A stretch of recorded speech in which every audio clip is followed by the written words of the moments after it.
conversar de este tema que es nuevo, es viejo, es interesante, es incomprendido.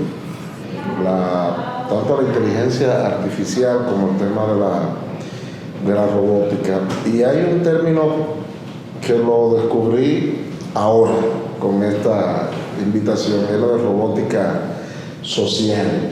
Y me gustaría empezar como por el ABC. Cuando hablamos de robótica social, ¿de qué es que estamos hablando? So, thank you again for coming here to discuss and talk about this topic that he says is old, is new, is interesting, and is also very much for our societies, some societies like ours, incomprehensible, right? So he would like to start with the basics, right? And it is something with a term that he just learned recently, right? That is called social robotics. So basically, when we say social robotics, what are we referring to? Yeah. So I pioneered the field of social robotics. And so I will share with you my inspiration came when I was 10 years old and I saw the movie Star Wars for the first time. And I fell in love with the robots, R2-D2 and C-3PO. And at the time, science fiction has often kind of shaped our ideas of what these technologies could be. As a child, I saw robots before that to be kind of just mindless things that did whatever they were told, But when I saw Star Wars, it was the first time I saw robots with personalities, robots that had emotion, that were capable of forming friendships with each other and with people and working with people to do really important things like saving the galaxy. and so that, at the core, that is kind of the ultimate vision, is this idea of machines, robots, that can have social intelligence, have emotional intelligence, so that we can interact with them and collaborate with them, and they can support us and help us in our goals in a way that's natural for us. So we talk about kind of humanizing the interface or the interaction between people and AI, between people and robots. Social robots is about how you build machines that can really collaborate with us like partners, rather than something that we use like tools. So that's the intuition. Okay. So, ella habla un poco mencionando de que realmente ella es pionera en esta área de lo que llamamos robótica social. Y le va a hablar un poquito empieza hablando un poquito de su historia, de dónde viene esa fascinación, ¿no?, por lo que es la robótica social.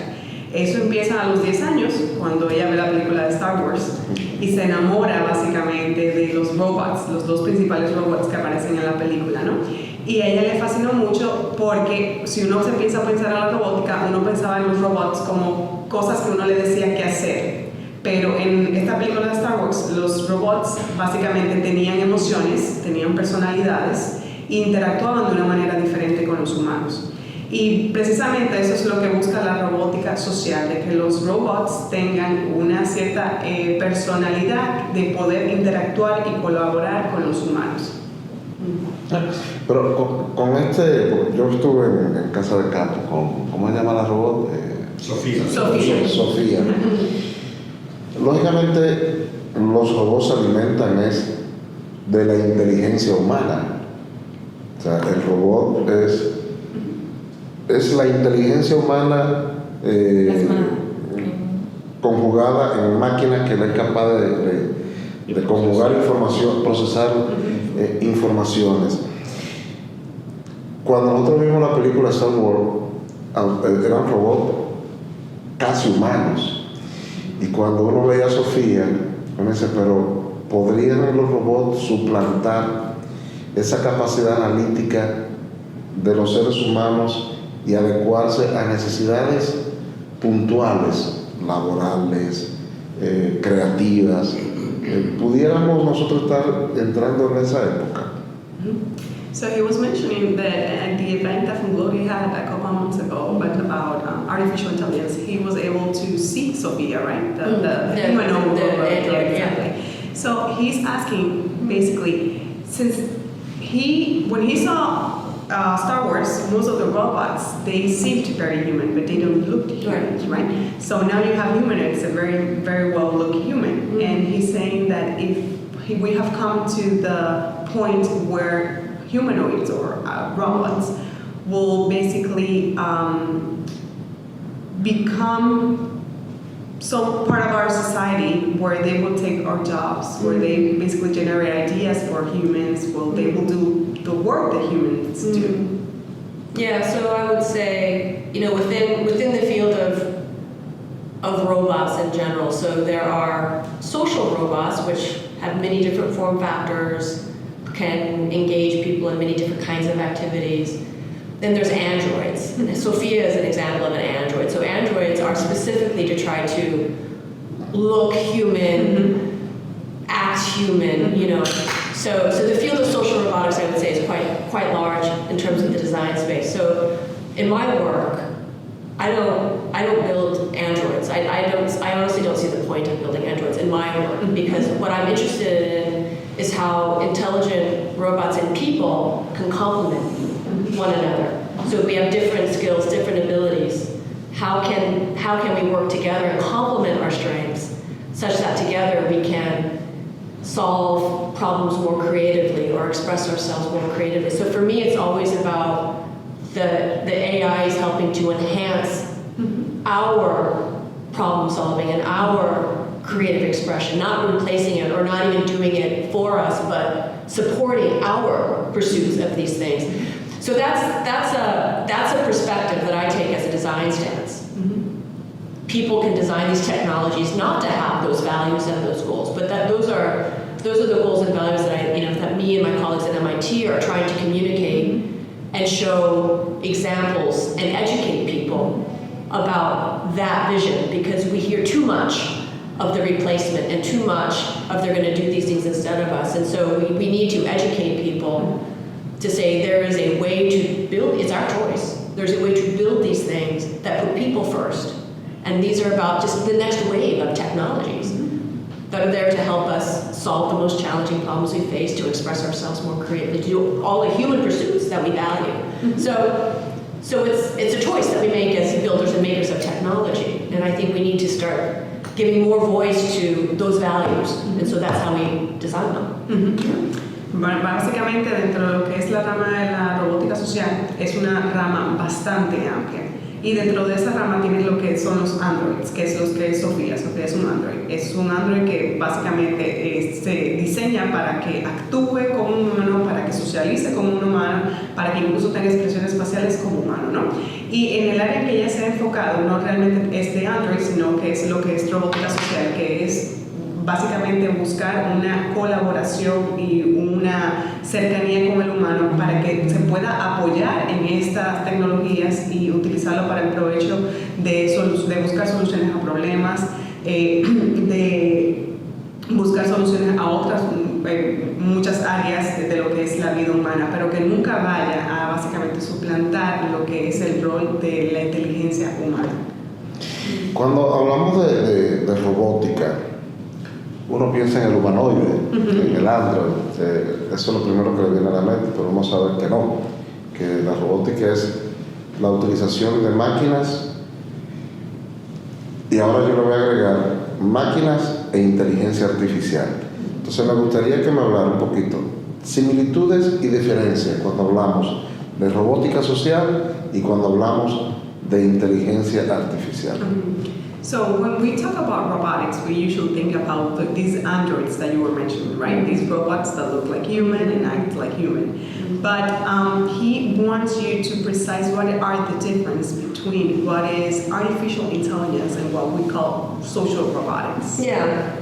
So artificial intelligence it's the broad term of the algorithms and the information processing and the machine learning that give rise to the ability of machines to perceive the world, to make decisions, to learn. So that's artificial intelligence. Okay, yes. This is more technical, right? So, entonces la parte de inteligencia artificial tiene que ver con la vasta cantidad de algoritmos que hacen que la información que está ahí fuera pueda ser procesada, en este caso, por ya sea una máquina, por sea un robot, básicamente.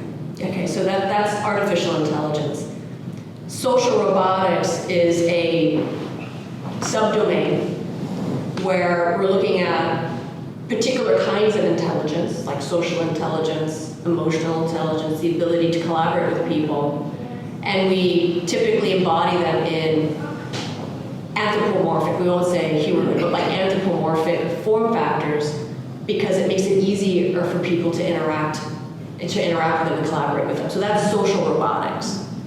Entonces, la robótica social básicamente es la robótica que ve la parte de lo que es la inteligencia emocional, lo que es la inteligencia, you were mentioning social intelligence and like social intelligence or emotional intelligence. Exacto, la inteligencia emocional para poder comprender mejor a los humanos y poder interactuar de una mejor manera con ellos. Yeah, to be able to understand our intent, to be able to communicate, to be able to coordinate their actions and decisions of ours.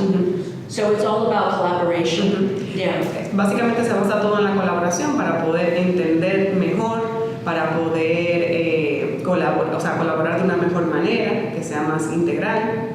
Eso es eso. Yeah. Aplicación práctica para la robótica, porque a veces nosotros vemos, muy recientemente,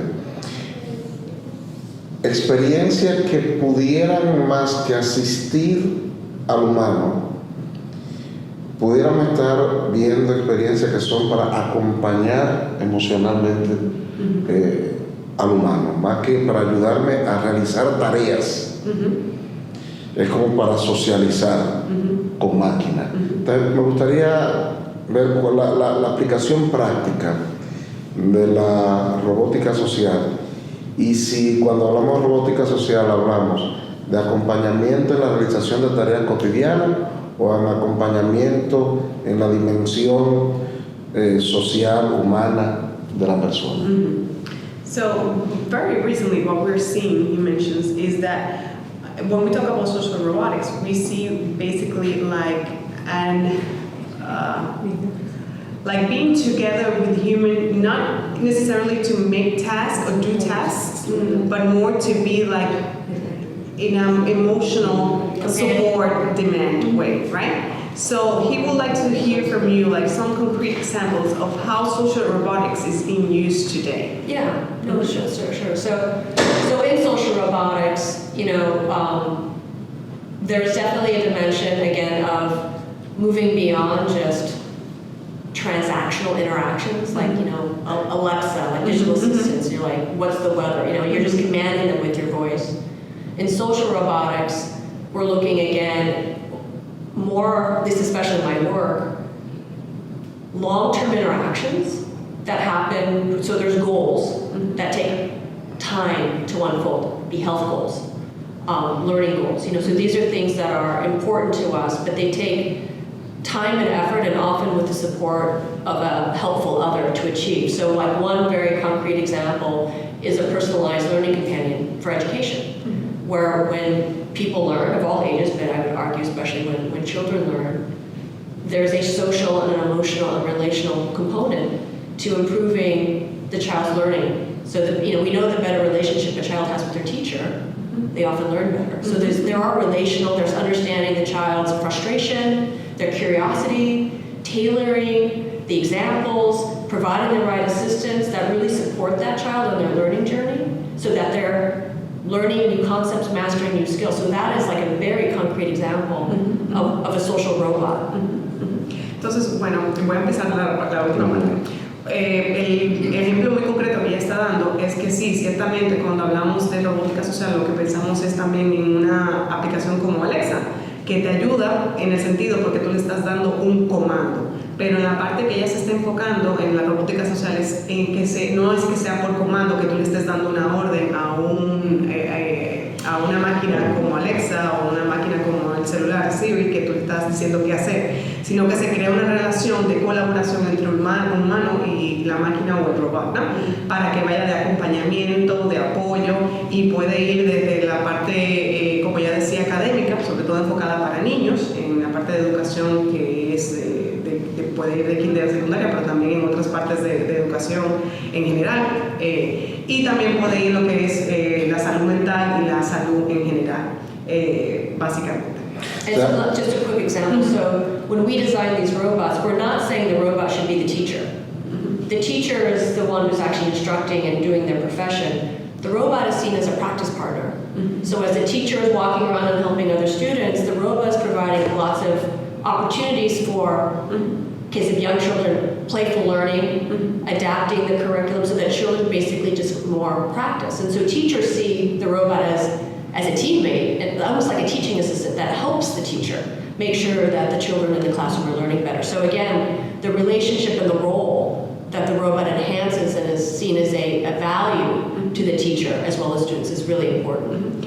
Básicamente en el diseño de este tipo de robots o de este tipo de inteligencia artificial no es para suplantar el rol del profesor, es precisamente para acompañar al profesor en su proceso de enseñar y que vaya de la mano, o sea, es básicamente verlo como una asistente en el aula, ¿no? Que mientras el profesor está impartiendo la clase, el robot o básicamente la máquina con inteligencia artificial que está asistiendo al profesor pueda apoyarlo en el momento que se enseña la clase. Yeah, and then with the robot, it could be in the classroom, after school, or even in a home setting to extend those opportunities for learning. So again, it's about augmenting and extending the kind of care and support that people provide with each other, but to make it more accessible, more affordable, more effective, more personalized. Y básicamente no solamente sería para el uso en las aulas, o sea, puedes acompañarlo, o sea, puede acompañarte perfectamente a tu casa, a tu espacio, a donde estás. Porque la idea es que este tipo de tecnología es aumentar obviamente el uso de la misma, pero también que sea más asequible en cuanto a términos monetarios, obviamente para que las personas lo puedan tener, también que sea más fácil a usarla para el que utilice este tipo de tecnologías y que sea también como tenga un alcance global, ¿no? Pero si ya hay un profesor en el aula, por ejemplo, ¿para qué serviría entonces ese acompañamiento? ¿Qué busca el acompañamiento? She's asking if there is already a professor in the classroom, why would this technology be useful? In what sense? So often a teacher will talk about how, as she's trying to, engage her classroom, different kids may be further ahead, other kids may need more support, other kids may really need her one-on-one support. So the question is, you're in a classroom with 30 children, how do you make sure all of the students are engaged? So we do a lot of work with, say, early childhood learning. And so children often will be going through kind of different learning activities or stations.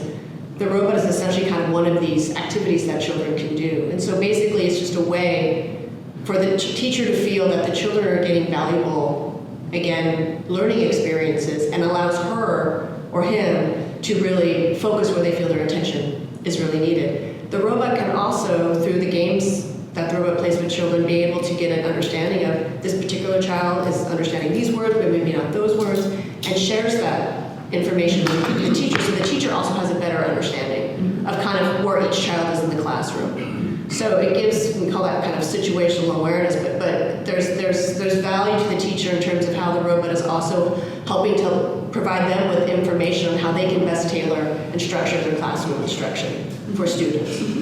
So, básicamente en un salón típico puedes tener un salón, un profesor que tenga 30 estudiantes, ¿no? Y no necesariamente todos esos 30 estudiantes están en la misma página o están igual de comprometidos o tienen un proceso de aprendizaje igual que los demás. Entonces, en este caso, un robot en el aula lo que haría es básicamente asistir al profesor a identificar y generar data sobre esos niños que quizás no están al mismo nivel de aprendizaje. Es decir, que puede ser que aprendió estas palabras, pero mira, estas otras no las domina o no las maneja. Entonces eso te genera una data que al profesor pues obviamente le sirve de insumo para saber dónde puede prestar su atención y con qué estudiante o cuáles estudiantes debe pasar más tiempo en el proceso de aprendizaje. Y también pues hay un componente donde si se hacen juegos de aprendizaje, pues el robot es quien asiste al profesor en este tipo de dinámicas, ¿no? Dentro del aula. Yeah, and another important point, and this gets to the design process, we are co-designing the robot solutions with teachers. So they have a very important voice in what are the kinds of things, what is the kind of support, what is the kind of help that they would find to be valuable to themselves and to their students. So this new kind of appreciation of how we design AI solutions should involve the stakeholders who would be adopting and using those technologies from the very beginning is an important new shift in how we think about how we create these solutions. Yeah. Y como el diseño obviamente de este tipo de robótica social es tan dinámico, realmente en el diseño, con quienes ellos lo trabajan es precisamente con quienes van a utilizar este tipo de tecnologías, es decir, con los profesores. Y los profesores son los que les dicen las necesidades que requieren en el aula, las cosas que quisieran tener una ayuda, en este caso de un robot, y básicamente es un proceso en el diseño que ellos están desde el principio para poder entonces responder a las necesidades que se necesitan en el aula. Germán.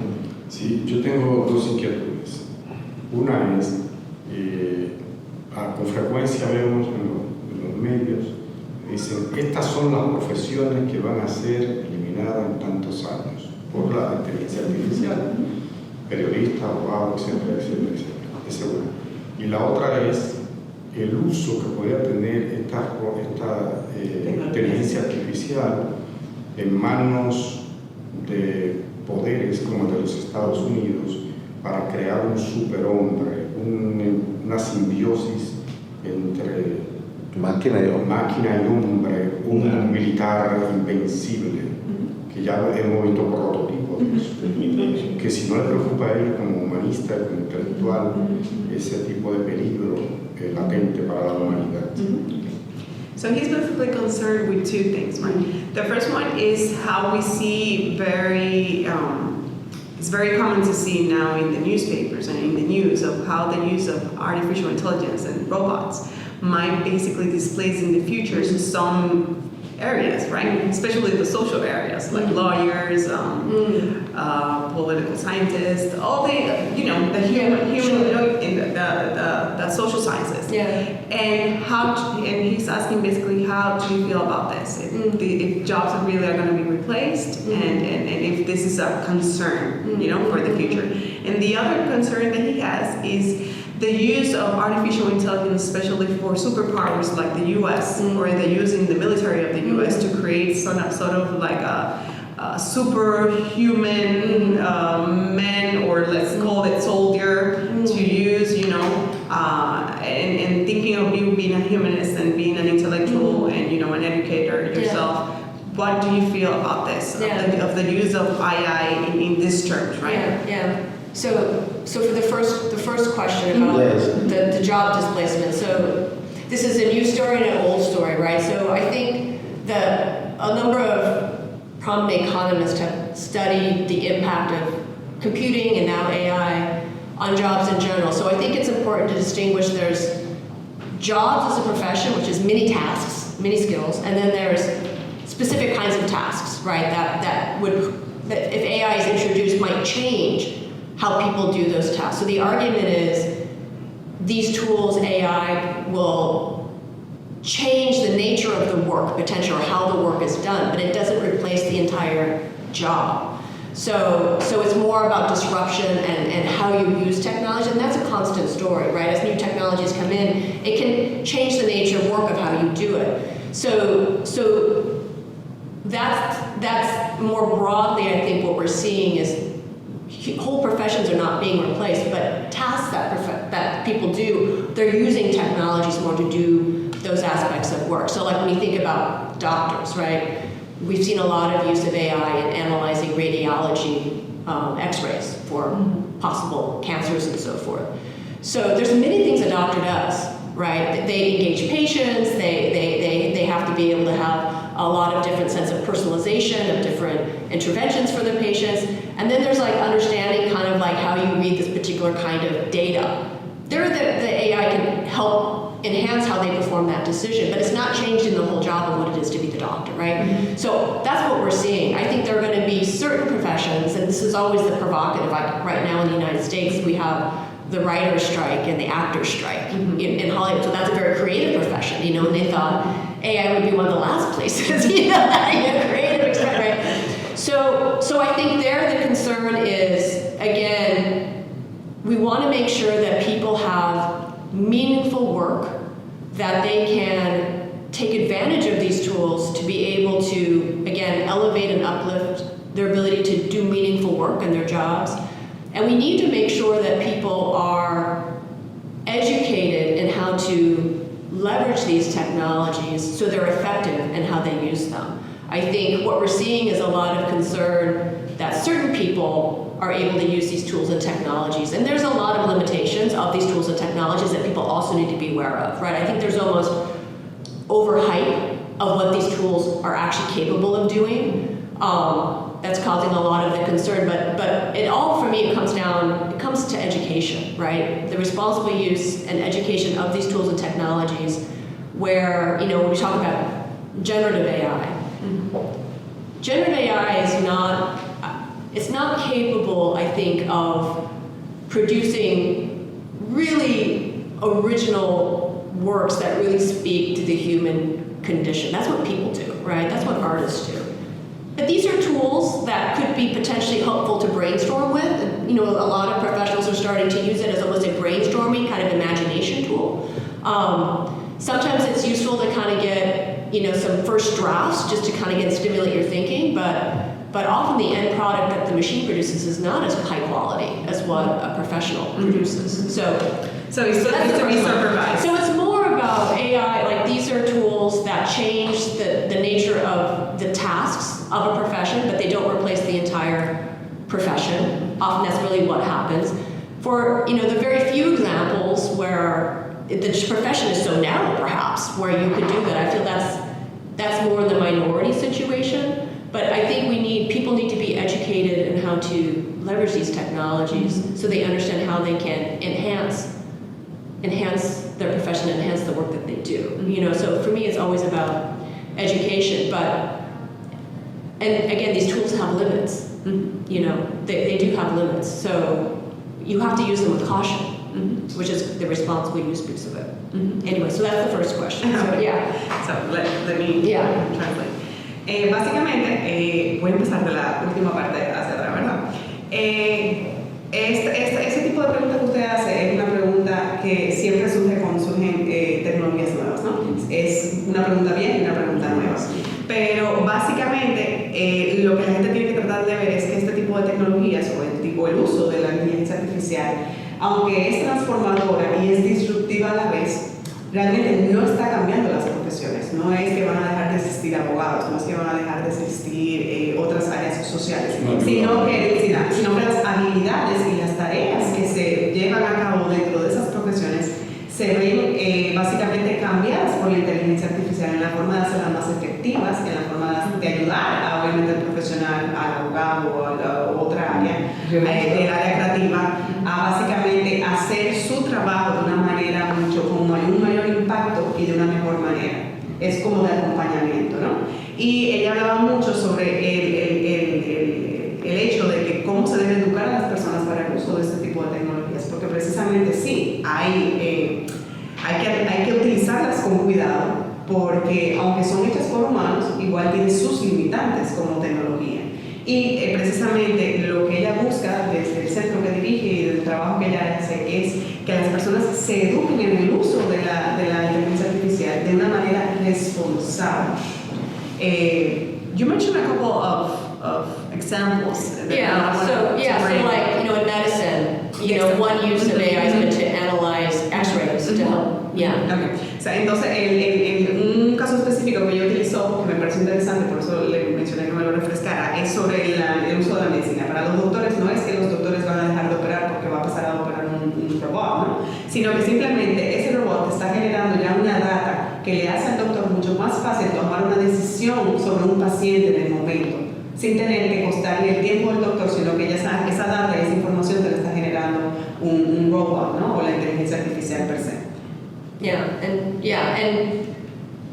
these technologies have limitations, and we're seeing many examples of limitations. So you have to use them with caution, and you have to use them responsibly. So in law, we've seen some examples where some big mistakes have been made, where they over-relied on the technology. They over-relied on it. So education and understanding responsible use, how to leverage them is very important, because it's not just feed in a quest and whatever comes out is good. It's like often it's a starting point, and you need to keep working and refining to get to something that actually is of high quality. Y nuevamente pues ella recalca esa parte de que realmente sí, es una tecnología que tiene muchas limitaciones y precisamente por esas limitaciones tienes que manejarla con mucho cuidado, ¿no?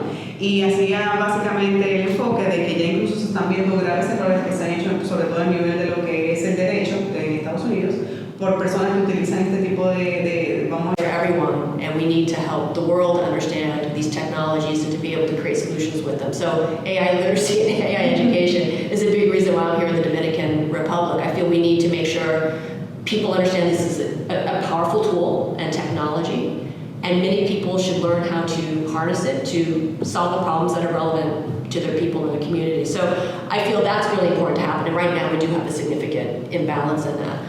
I think we're now in this time where regulation, AI regulation, is becoming a very kind of much more international, multinational conversation. And one of the challenges and opportunities when you talk about AI solutions designed in one country under regulations, how does that translate in a global economy to another country and their regulations? So there needs to be global conversation now, I think, around responsible use and regulation of AI, and that could very well move into domains, like you're saying, around national security.